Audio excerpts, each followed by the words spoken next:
नमस्कार विद्यार्थी मित्रांनो, डॉक्टर सुशील स्पॉटलाईट या आपल्या यूट्यूब चॅनलवर तुमचं सर्वांचं स्वागत आहे. या लेक्चरमध्ये आपण भारतीय राज्यघटना जी आहे तिच्यातल्या महत्त्वाच्या घटना दुरुस्त्या बघणार आहोत आणि त्याचा हा पार्ट 1 आहे. म्हणजे येत्या काळामध्ये अजून या संबंधीचे लेक्चर्स आपण बघूयात आणि एक्झाम पॉईंट ऑफ व्ह्यूनी जी माहिती महत्त्वाची आहे तेवढी आपण डिस्कस करणार आहोत. डिटेलमध्ये तुम्ही बुक्समधून वाचू शकता घटना दुरुस्त्या ज्या आहेत त्या. सो डॉक्टर सुशील स्पॉटलाईटला टेलिग्रामवर फॉलो करण्यासाठी डिस्क्रिप्शनमध्ये लिंक तुम्ही वापरू शकता. फेसबुकवरही आपला ग्रुप आहे, तिथेही फॉलो करू शकता. तर सर्वात आधी बघूयात, पहिली घटना दुरुस्ती जी होती 1951मधली. So first constitutional amendment act 1951. याचं जे सगळ्यात महत्त्वाचं सिग्निफिकन्स आहे ते म्हणजे 9th शेड्यूल जे आहे तर ते याचं सिग्निफिकन्स आहे. म्हणजे या घटना दुरुस्तीमुळे 9th शेड्यूल किंवा याला तुम्ही 9वे परिशिष्ट जे आहे तर 9वे परिशिष्ट ते याच्यात ॲड झालं होतं. तर ते एक महत्त्वाची बाब आणि ही भरपूर एक्झाममध्ये MCQला विचारलं जातं की 9वे शेड्यूल 9th शेड्यूल जे आहे ते कशामुळे ॲड झालं. तर पहिली घटना दुरुस्ती, याच्या आधीचे जे होते 8. आता हे का ॲड झालं होतं त्याचं रिझन जे होतं की बरेचसे जे कायदे होते, म्हणजे फॉर एक्झाम्पल जे लँड रिफॉर्म्स होतं, म्हणजे तुम्ही जर जमीन सुधारणा कायदे आणि त्या संबंधीच्या गोष्टी होत्या त्याला ज्युडिशियल रिव्ह्यूपासून बाजूला करण्यासाठी या 9 शेड्यूलची म्हणजे निर्मिती झाली होती की ज्युडिशियल रिव्ह्यू म्हणजेच न्यायिक पुनर्विलोकन. ओके, म्हणजे जे काही लँड रिफॉर्म्स होते, न्यायिक पुनर्विलोकन, जमिनीसाठी सुधारणेचे जे काही कायदे होते तर त्यांना एक प्रॉपर संरक्षण द्यावं आणि त्याचं कसल्याही पद्धतीने ज्युडिशियल रिव्ह्यू किंवा न्यायिक पुनर्विलोकन होता कामा नये याच्याकरता हे 9वं शेड्यूल अस्तित्वात आलं होतं. याच्याकरता तुम्ही जे काही खटले आपण घेतले होते, खटल्यांचे जे काही लेक्चर्स आपले झालेले आहेत ते बघू शकता, त्याच्यातून तुम्हाला हे अजून क्लिअर होईल.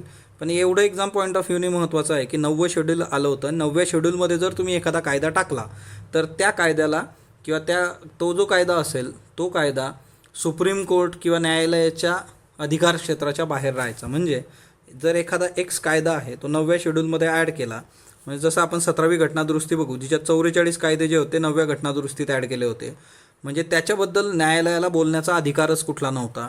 तर त्याच्यासाठी हे 9वं शेड्यूल आणलं होतं आणि मेनली जे होतं ते लँड रिफॉर्म्स करता होतं.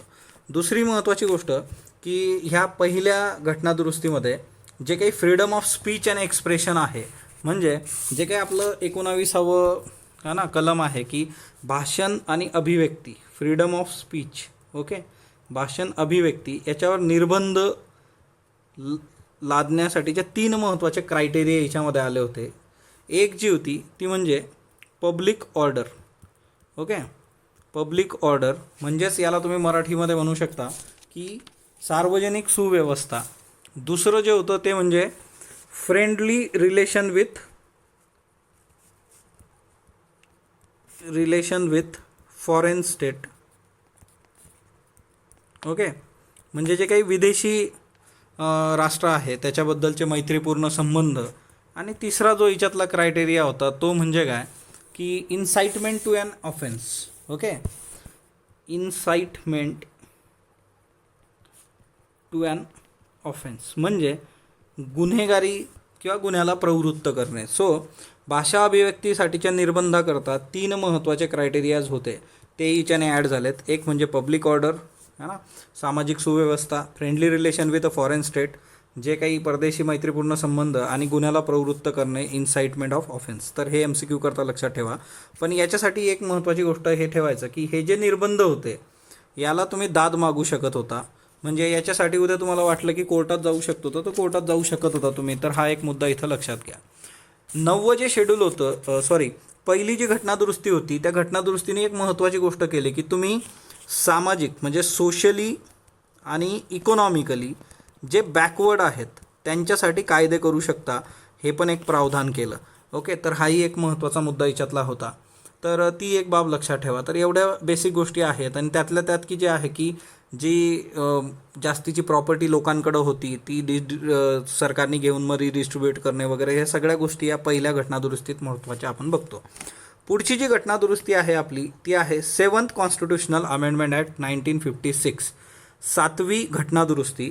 आणि ही खूप महत्त्वाची आहे. का महत्त्वाची आहे की या घटनादुरुस्तीने सगळ्यात महत्त्वाची गोष्ट की आधी काय होतं ना की राज्य जे होते स्टेट्स, तर त्याला A, B, C आणि D अशा 4 क्रायटेरियाजमध्ये किंवा 4 गटामध्ये राज्य जे होते ते डिस्ट्रीब्यूट केलेले होते किंवा ते त्या पद्धतीने ऑर्गनाईज केलेले होते. त्यांना 14 राज्य, 14 स्टेट आणि 6 युनियन टेरिटरीज त्याच्यामध्ये कन्वर्ट करणारा ही घटनादुरुस्ती आहे.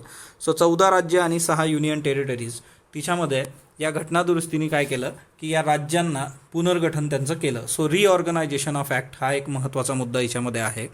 दुसरी महत्त्वाची गोष्ट जी होती की जे हायकोर्ट होते, ओके, म्हणजे उच्च न्यायालय, हायकोर्टाचं जे ज्युरिस्डिक्शन होतं तर ते केंद्रशासित प्रदेशांना सुद्धा लागू झालं, युनियन टेरिटरीजला लागू झालं. तर हा पण एक महत्त्वाचा मुद्दा होता. त्याच्यानंतर दुसरी महत्त्वाची गोष्ट जी होती की common high court for 2 or more states.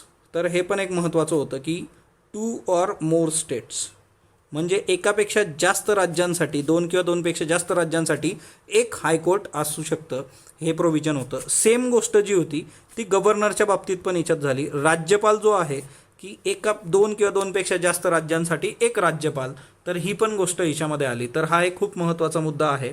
त्याच्यानंतर दुसरी महत्त्वाची गोष्ट जी होती की ॲडिशनल आणि ॲक्टिंग जजेस जे आहेत हायकोर्टासाठी, ॲडिशनल जज किंवा ॲक्टिंग जज हे असावेत. तर हाही एक मुद्दा याच्यामध्ये महत्त्वाचा होता.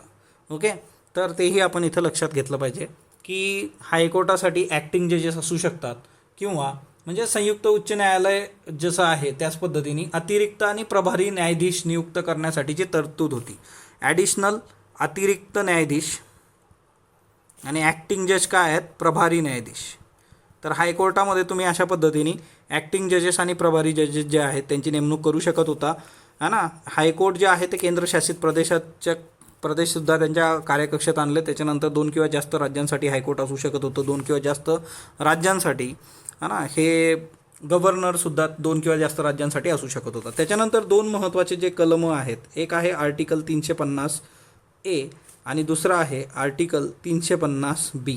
हेही 7व्या घटनादुरुस्तीचं योगदान आहे. हे काय आहे, मदर टंगमध्ये एज्युकेशन, मातृभाषेत शिक्षण, हे भरपूर वेळा आपण बघितलं आहे. आणि दुसरं जे आहे लिंग्विस्टिक ऑफिसर, ओके, म्हणजे एकंदरच भाषेसाठीचा अधिकारी जो काय आहे मायनॉरिटी आणि त्या सगळ्या गोष्टी. सो 350A आणि 350B हे कलम जे आहेत ते पण 7th कॉन्स्टिट्यूशनल अमेंडमेंट ॲक्ट 1956 मुळे आलेले आहेत. तर हेही एक लक्षात ठेवा. पुढची जी घटनादुरुस्ती आहे आपली ती 8वी घटनादुरुस्ती आहे. 8व्या घटनादुरुस्तीने काय झालं बघा. आता बघा काही गोष्टी ज्या रिलिव्हंट आहेत किंवा ज्या तुम्हाला येत्या काळात MCQ सॉल्व्ह करायला मदत मिळेल तिच्यातून, अशा गोष्टी आपण याच्यामध्ये घेणार आहोत. त्या म्हणजे काय की लोकसभेमध्ये जे काही सीट्स रिझर्व असतात, SC, ST, अँग्लो इंडियन.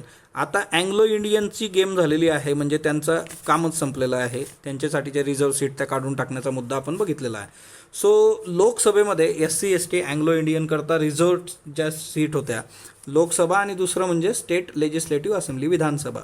तर त्याच्यासाठीची जी घटनादुरुस्ती आहे 8वी की तिच्यामुळे ते 10 वर्षांसाठी वाढवण्यात आलं. सो 1970पर्यंत ते वाढवण्यात आलं होतं. मुद्दा हा 1970चा नाही आहे. इथे MCQला काय सिम्पली की SC, STसाठी रिझर्व सीट कुठं असतात तर फक्त लोकसभेमध्ये आहेत किंवा विधानसभेमध्ये आहेत, राज्यसभेत नाही, विधान परिषदेमध्ये नाही. MCQला विचारलं जातं, तेवढं एक लक्षात ठेवा म्हणून ही घटनादुरुस्ती घेतली होती.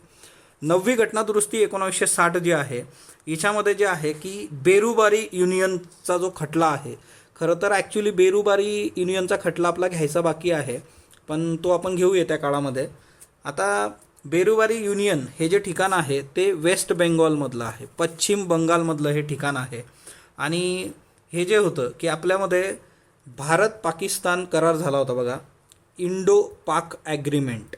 आता हे इंडो पाक ॲग्रीमेंट जे होतं 1958चं, याच्यानुसार या भारत पाक करारानुसार आपल्याला की एकंदरीतच हा जो बेरुबारी युनियनचं ठिकाण होतं, एक क्षेत्र होतं, ते पाकिस्तानला द्यायचं होतं. आणि म्हणजे तत्कालीन पूर्व पाकिस्तान, ओके, त्यावेळेचा तो काय होता, ईस्ट पाक, तो आताचा काय आहे, बांगलादेश आहे. तर ते एक लक्षात ठेवा. सो बेरुबारी युनियन जे आहे ते 9व्या घटनादुरुस्तीने तो जो प्रदेश होता तो आपण त्यावेळेच्या पूर्व पाकला दिला. म्हणजेच आताचा जो आहे तो जो बांगलादेश आहे तर 9वी घटनादुरुस्ती याच्याकरता लक्षात ठेवा, बेरुबारी युनियन वेस्ट बेंगॉलमधला प्रदेश आपण दिला होता. पुढची घटनादुरुस्ती जी आहे 10th constitutional amendment act 1961.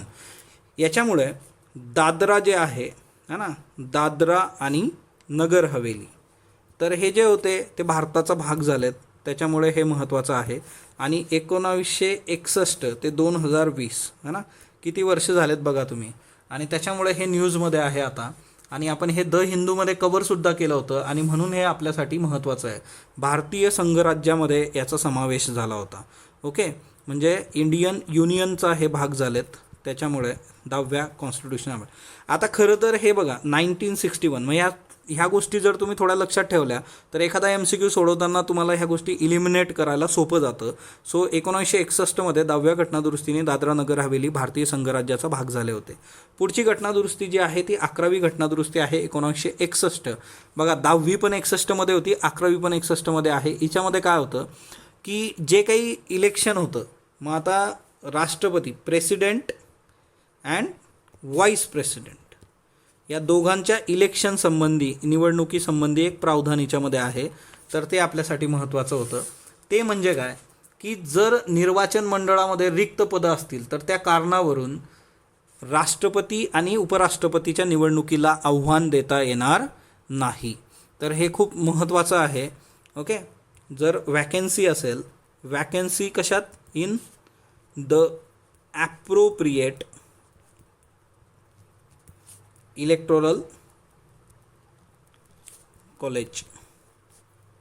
Okay, तर हा खूप महत्त्वाचा मुद्दा आहे की राष्ट्रपती उपराष्ट्रपती यांच्या निर्वाचन मंडळामध्ये रिक्त पद असेल तर त्याच्यावरून तुम्ही आव्हान देऊ शकत नाही त्यांच्या निवडणुकीला. हा एक मुद्दा याच्यात होता. पुढची घटनादुरुस्ती आहे 12वी घटनादुरुस्ती.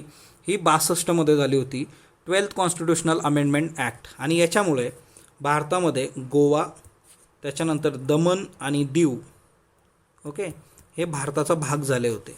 इंडियन युनियनमध्ये म्हणजे भारतीय संघराज्यामध्ये हे सामील झाले 1962मध्ये. म्हणजे आता साधी गोष्ट आहे, तुम्हाला क्रोनॉलॉजी जर विचारली कधी तर दादरा नगर हवेली 61मध्ये आहे, त्याच्यानंतर गोवा जो आहे तो 62मध्ये आहे. म्हणजे थोड्याशा या गोष्टी लक्षात ठेवायच्या. बऱ्याचदा काय होतं, आपण इम्पॉर्टंट घटनादुरुस्ती वाचतो, एखादी आपण PDF वगैरे डाउनलोड केली तर तिच्यात तुम्हाला ह्या गोष्टी घेतल्याच जात नाही. तिच्यामध्ये फार टिपिकल ते बघतात, पहिली घटनादुरुस्ती मग डायरेक्ट 7वी घटनादुरुस्ती मग 24वर जाणार ना. तर ह्या थोड्या गोष्टी बघितल्या तर सोपं होतं आपल्याला.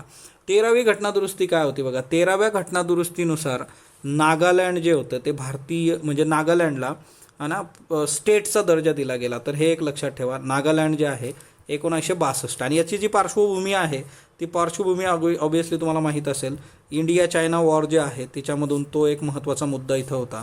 आणि नागालँडला स्टेटचा दर्जा दिला गेलेला आहे, तर ते आपल्यासाठी खूप महत्त्वाचं आहे. तर ती एक गोष्ट लक्षात ठेवा.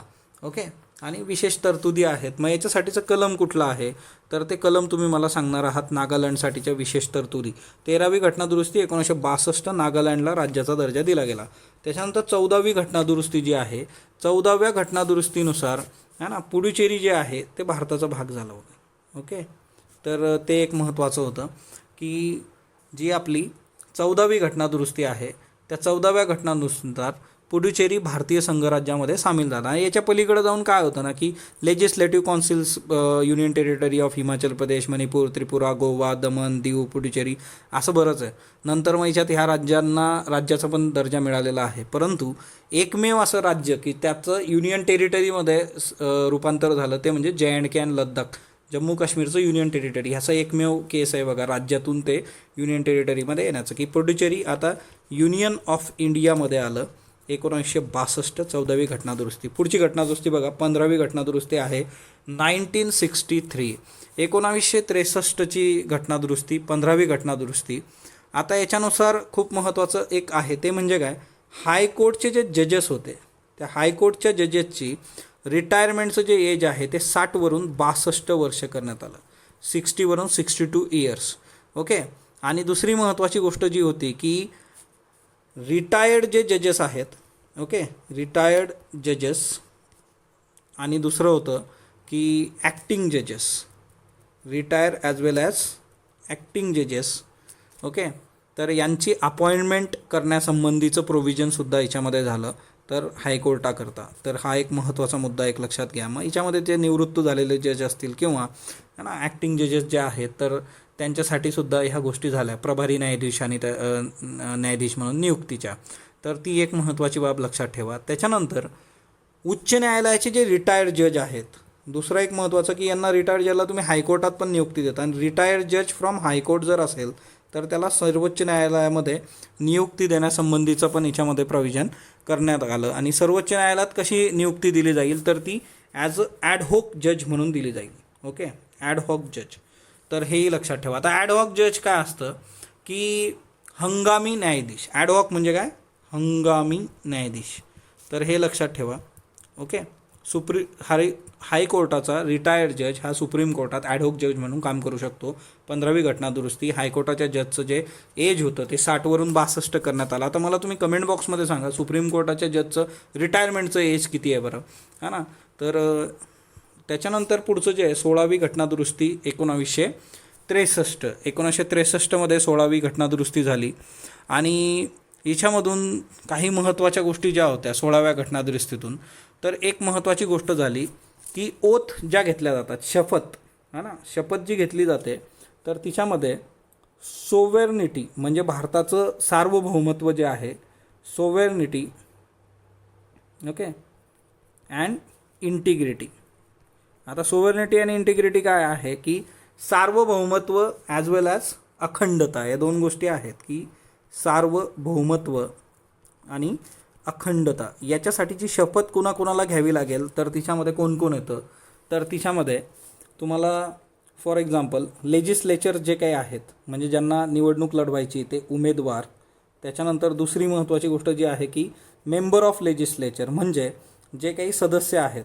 मग ते सदस्य कुठले तर मग ते विधानसभेचे सदस्य असतील, ना, विधिमंडळाचे सदस्य, विधिमंडळाचे उमेदवार ॲज वेल ॲज सदस्य दोघी.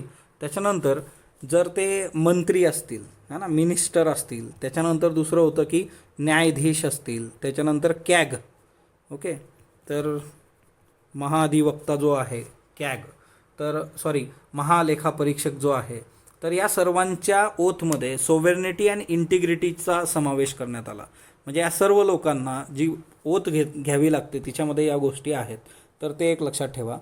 त्याच्यानंतर नेक्स्ट वन 17वी घटनादुरुस्ती 1964. या 17व्या घटनादुरुस्तीनुसार जवळपास 44 ॲक्ट जे होते ते 9 शेड्यूलमध्ये ॲड झाले होते. आणि याचा रेफरन्स मी तुम्हाला केसेस शिकत असताना बऱ्याचदा दिला होता. 9 शेड्यूलमध्ये एखादा ॲक्ट जातो याचा अर्थ कोर्ट त्याच्यावर भाष्य करू शकत नाही, असं तत्कालीन परिस्थिती होती. नंतर ती बदलली. तर ही एक गोष्ट लक्षात ठेवा. आणि दुसरी महत्त्वाची गोष्ट होती याच्यात की जर तुम्हाला लँड ॲक्विजिशन करायचं असेल, है ना, म्हणजे एखाद्या व्यक्तीची अंडर कल्टिवेशन असणारी जी लँड आहे, जमीन आहे जिच्यावर तो पीक घेतो आहे, अशी लँड जर तुम्हाला ॲक्वायर करायची असेल तर तुम्हाला काय द्यावं लागेल? कंपन्सेशन जे आहे ते मार्केट व्हॅल्यूनुसार द्यावं लागेल. हे 17व्या कॉन्स्टिट्यूशनल अमेंडमेंट ॲक्टमध्ये सांगितलं होतं. तर हा याच्यातला सर्वात महत्त्वाचा मुद्दा होता. त्याच्यानंतर 18वी घटनादुरुस्ती जर तुम्ही बघितली तर 18 घटनादुरुस्तीमध्ये एक होतं की पार्लियामेंटच्या बाबतीमध्ये जे अधिकार होते पार्लमेंटचे म्हणजे संसदेचे जे अधिकार आहे, कशाच्याबद्दलचे अधिकार तर एखादं नवीन स्टेट जे आहे, तर नवीन स्टेट किंवा युनियन टेरिटरी आपण तयार करतो तर त्याच्यामध्ये सुरुवातीला काय होतं की फक्त स्टेट असा अर्थ होतो, स्टेट असा शब्द होता. पण याच्यामध्ये स्टेट ॲज वेल ॲज युनियन टेरिटरी म्हणजे पार्लमेंट काय करू शकतं, एक तर नव्याने तयार करू शकतं स्टेट किंवा युनियन टेरिटरी किंवा 2 स्टेट एकत्र करू शकतं, हा ना, अशा याच्यातून. म्हणजे काय आहे की राज्य निर्माण करणे, याच्यामध्ये फक्त राज्य नाही तर युनियन टेरिटरी याचा पण समावेश होतो. ही गोष्ट 18व्या कॉन्स्टिट्यूशनल अमेंडमेंट ॲक्टने सांगितली होती. तर ही एक महत्त्वाची बाब आहे. सो एकंदरीतच 1 ते 20 या ज्या कॉन्स्टिट्यूशनल अमेंडमेंट ॲक्ट आहे याच्यातल्या महत्त्वाच्या आपण घेतलेल्या आहेत. आणि अशाच पद्धतीने आपण हा सगळा घटनादुरुस्तीचा जो सिरीज आहे ती कंप्लीट करूयात. डॉक्टर सुशील स्पॉटलाईटला शेअर करा, लाईक करा आणि सबस्क्राईब करा. धन्यवाद विद्यार्थी मित्रांनो.